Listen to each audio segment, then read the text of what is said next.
What is it in the case of crystalline solids? Crystalline solids melt at a sharp or characteristic temperature. Here, crystalline solid melts at a sharp or characteristic temperature. That means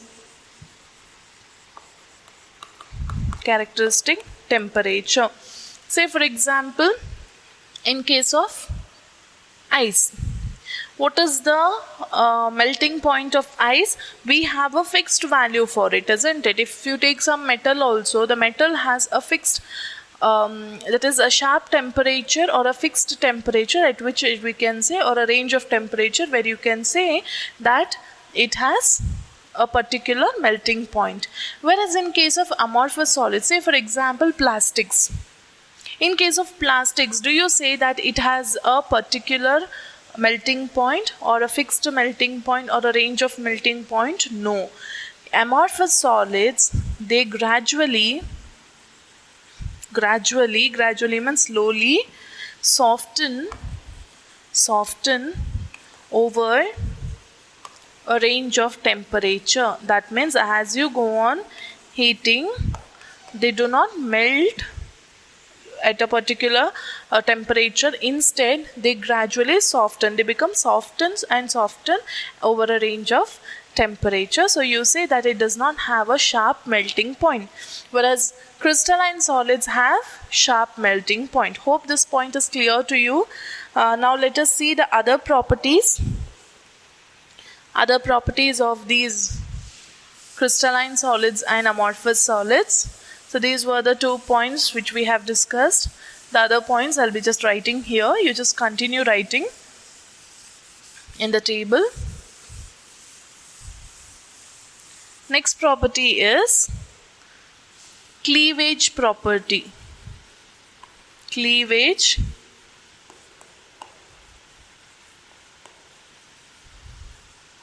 property in the case of crystalline solids and in the case of amorphous solids. See, let us take example now. In case of crystalline solids, we have taken sodium chloride, or say any one example we shall consider.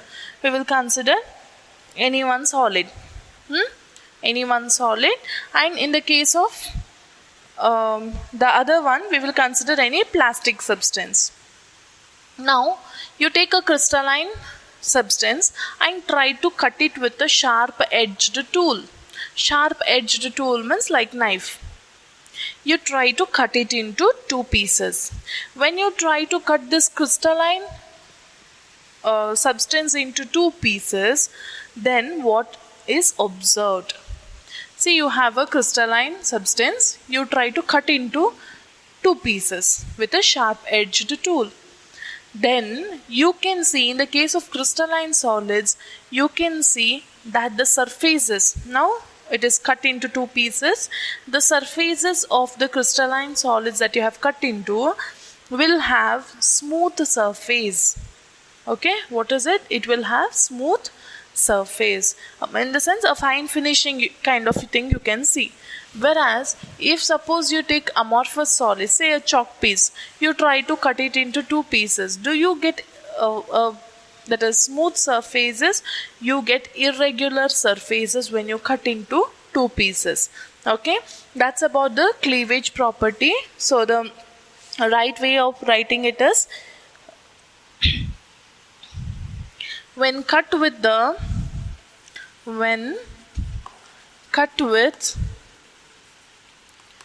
sharp-edged tool,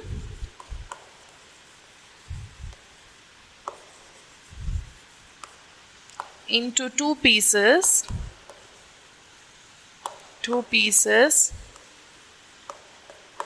plain and smooth surfaces are formed. Smooth surfaces are formed. Whereas the same point you will explain in the case of amorphous solid, but here what you will be writing, all these things same, here till here, that is when cut with sharp edged tool into two pieces, put a comma and write irregular surfaces are formed.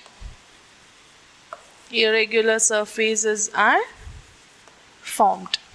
So this is the major difference in case of cleavage property in that of crystalline and amorphous solids. In crystalline you get sharp edge, or it is plain edge, whereas in case of amorphous you do not get plain edge. Next is heat of fusion. Heat of fusion is similar to that of melting point. Fusion is nothing but melting. So what is it about heat of fusion? Heat of fusion, again same way. What is it? It has definite or characteristic heat of fusion, or say sharp or characteristic heat of fusion, whereas here it does not have definite or characteristic heat of fusion. It has, that means crystalline solids has definite characteristic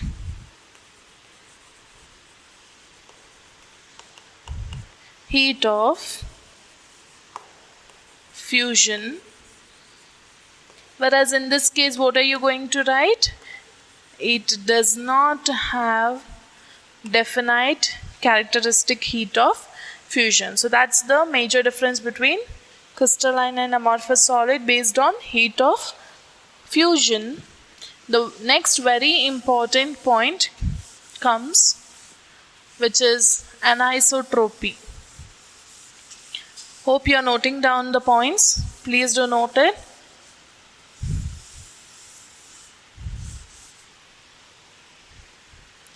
Here you just have a look at before moving on to the property. The property is anisotropy.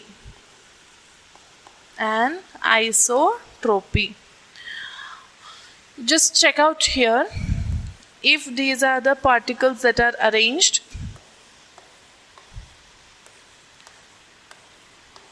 in the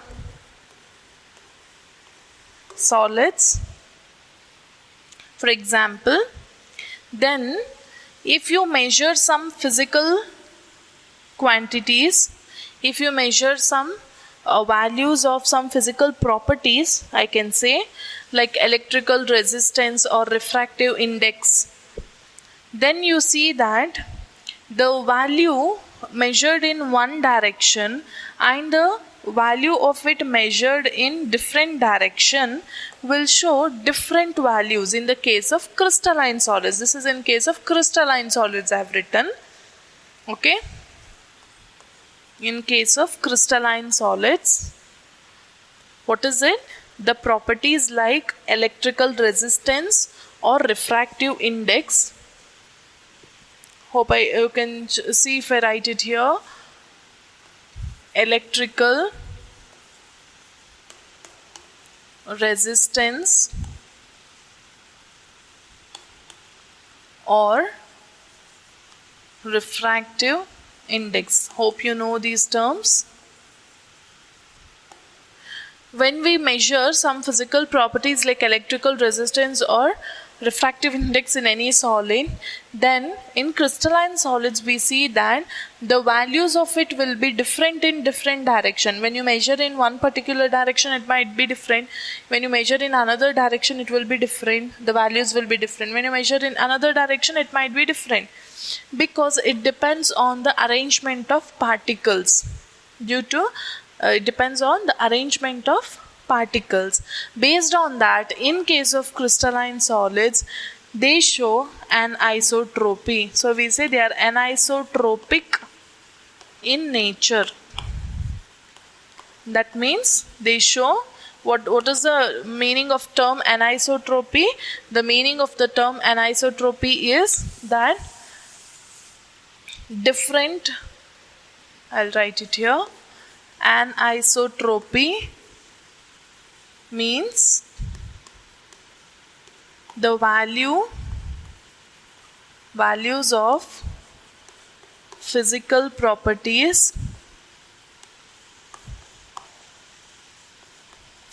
properties are different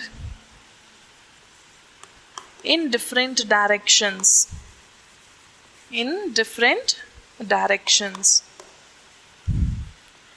This is anisotropy. So they can ask you the definition of anisotropy.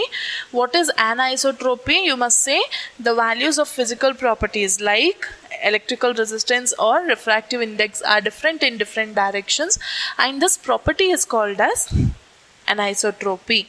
Whereas in the case of amorphous solids we know that they show irregular arrangement, isn't it? The arrangement is not in order. Because the arrangement is not in order, when you measure the properties in any direction, it all shows the same value. So the values of the physical properties will be same in all the directions. So we say amorphous solids are isotropic in nature.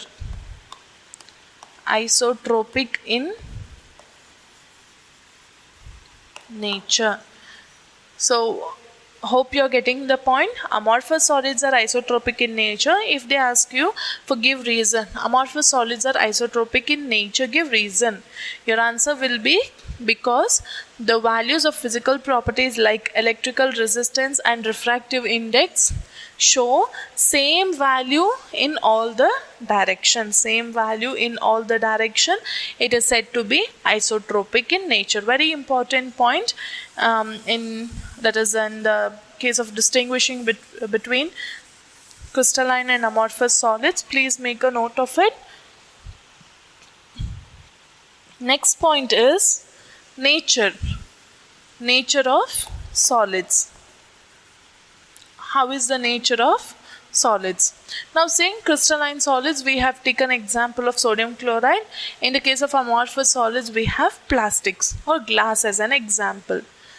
How is the nature of solids? Crystalline solids are called as true solids. What are they called as? It is said to be true solids. Whereas in case of amorphous solids, we call them as pseudo solids. You know what pseudo means? False. Pseudo solids, or there is one more name for it. Okay, I'll tell you what it is.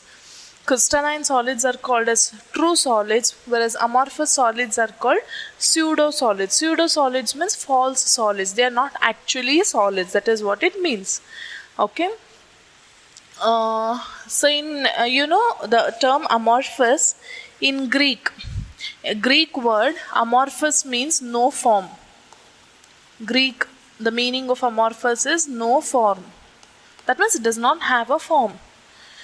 Pseudo solids means, see, you might have seen in the old buildings, very old buildings, ancient buildings, the glass panes or the doors, if you observe, with glass panes, the glasses, or in the very old houses also you can observe this in the window glasses. The upper window pane will be slightly thin compared to the bottom. The bottom, you can see that the window pane will be thicker compared to the above part. You know what is the reason? The reason is because glass is actually a type of amorphous solid. The glasses have the ability to flow very slowly in the sense, too slowly the particles seem to move. That is why they are also called as supercooled liquids. See, it is actually a solid, amorphous solid we say. You don't call it as a liquid, isn't it? Because the liquids are supercooled. To that extent it has been cooled that it is in the solid state now. Or it is also called supercooled liquids. Please make a note of this, underline, important. The amorphous solids are called as pseudo solids or supercooled liquids. What is the reason they will be asking you? The reason that you will have to mention is that because they can move very slowly. Amorphous solids, example glass, quartz glass, we say they can move very slowly, that you can not even note it just like that. So if you keenly observe it, then maybe you can study about it and you'll see that they can move very slowly. That means the particles can move very slowly. That is why in ancient buildings you see that the window pins from the above layers, the particles will be slowly moving, isn't it? So the bottom will be thicker. Okay, that's about the difference between crystalline and amorphous solids based on its nature, where we say that crystalline solids are true solids and amorphous solids are pseudo solids or supercooled liquids. If they ask you why it is supercooled liquids, you should be knowing the reason for it. And the last important property is order of arrangement of constituent particles. How is the arrangement of constituent particles? That's what we will be seeing in this. See, order of arrangement of constituent particles means, I have told you that in crystalline solids there is order of arrangement, in the sense the particles are arranged such a way that there is a very good order. That means, for example, say if this is the arrangement of particles, these are the atoms in solid state. So say this is actually the arrangement of it. These are actually the arrangement of particles. So the same arrangement you can see for I'm just giving you example. See, if this is the arrangement, that means it is orderly arranged for a long distance. Whereas if suppose this was an amorphous solid, if this was an amorphous solid, here you would have seen some difference in the arrangement. You might have seen the arrangement this way here, or some irregularity in the arrangement you would have seen. That means in case of crystalline solids, to a long range you can see orderly arrangement. If you consider a system, solid system, then you say till a long, that is crystalline system, I mean to say, till a long range you can see orderly arrangement. Whereas if it is amorphous solid, then till a short range only you can see orderly arrangement, and after that you see irregularity in the arrangement. So we say the order of arrangement of constituent particles. Constituent particles, I have told you, it can be atoms, ions or molecules. So here we write long range order. In case of amorphous, short range order. Or the order of arrangement is short, order of arrangement is long in the case of crystalline substance, we say. Hope you are following the points. Now, a very important point again is about the classification of these. Okay, let me tell you which are the points you have studied under the classification. You have studied about the shape, you have studied cleavage property, melting point, heat of fusion, then anisotropy, nature, order of arrangement of constituent particles also you have studied. So these points are very important. Please make a note of it. We will move further to know how further these crystalline solids are classified.